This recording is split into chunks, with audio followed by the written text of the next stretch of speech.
Hello students, इस video में हम लोग पढ़ेंगे एनर्जी के बारे में कि एनर्जी क्या होती है और किसी ऑब्जेक्ट में कितने तरह की एनर्जी हो सकती है। ठीक, तो एनर्जी का सिंपल डेफिनेशन है कि energy is capacity of doing work, काम करने की क्षमता। ठीक है, काम करने की क्षमता, capacity of doing work is known as energy. So what is energy?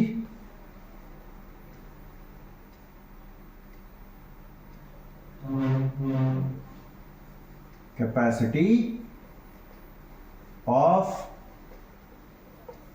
doing work. अब हम इंसानों को काम करने की कैपेसिटी, काम करने की क्षमता कैसे आती है? खाना खाने से। गाड़ियों में कैसे आती है? पेट्रोल उनका फ्यूल है ना। तो ये जो कैपेसिटी है ऑब्जेक्ट्स में काम करने की, वो दो तरीके से। पहला, due to motion, object motion में हो सकता है। दूसरा, ड्यू टू पोजीशन, उसकी एक कोई सर्टेन पोजीशन हो, जैसे कोई स्टोन मान लेते हैं जो किसी हाइट पर है, तो हाइट पे है, तो जब उसको हम रिलीज करेंगे तो वो नीचे गिरेगा। नीचे गिरते गिरते एक्सेलरेशन ड्यू टू ग्रेविटी के कारण उसकी वेलोसिटी बढ़ती चली जाएगी, है ना। तो चूंकि वो पोजीशन पे था, पोजीशन से हमने रिलीज किया, तभी तो उस गिरने समय उसकी वेलोसिटी बढ़ती चली गई। तो वो जमीन पे जब टकराएगा तो वहां चोट पहुंचाएगा, मतलब उसने काम किया। तो दूसरी कैपेसिटी किसके कारण? ड्यू टू पोजीशन, है ना। तो जब एनर्जी ड्यू टू मोशन हो तो उसको हम कहते हैं काइनेटिक एनर्जी। क्या बोलते हैं? Kinetic energy. कैपिटल के से इंडिकेट किया इसको, और इसको हम नाम देते हैं पोटेंशियल एनर्जी। सिंबल इसके लिए कैपिटल यू। फॉर्मूला भी देख लेते हैं। काइनेटिक एनर्जी का जो फॉर्मूला होता है वो होता है half m v square. M हो गया मास, वी हो गया वेलोसिटी। एक टर्म मोमेंटम के टर्म्स में भी इसका फॉर्मूला होता है पी स्क्वायर बाई 2m। ठीक है, वहीं काइनेटिक पोटेंशियल एनर्जी का फॉर्मूला होता है simply m g h. M हो गया मास, जी हो गया ग्रेविटेशनल एक्सेलरेशन 9.8 जो होता है, और एच हो गया ऑब्जेक्ट की हाइट, कि वो अर्थ सरफेस से कितना हाइट ऊपर है।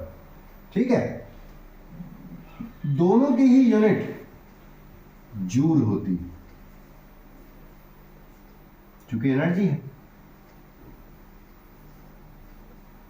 ठीक, हमको जो एक खास बात यहां ध्यान रखनी है, जो कि बच्चों को शुरू में दिक्कत देती है, कि टोटल एनर्जी तो दोनों का सम हो जाएगा ना।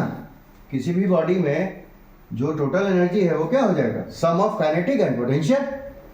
इसको हम कहते हैं, मतलब दोनों के सम को हम कहते हैं टोटल मैकेनिकल एनर्जी, जिसको हम सिंपली कैपिटल ई से इंडिकेट करते हैं। और 9th हो चाहे 11th हो, दोनों बच्चों को यह पढ़ना है कि टोटल मैकेनिकल एनर्जी किसी भी सिस्टम का कंजर्व होता है।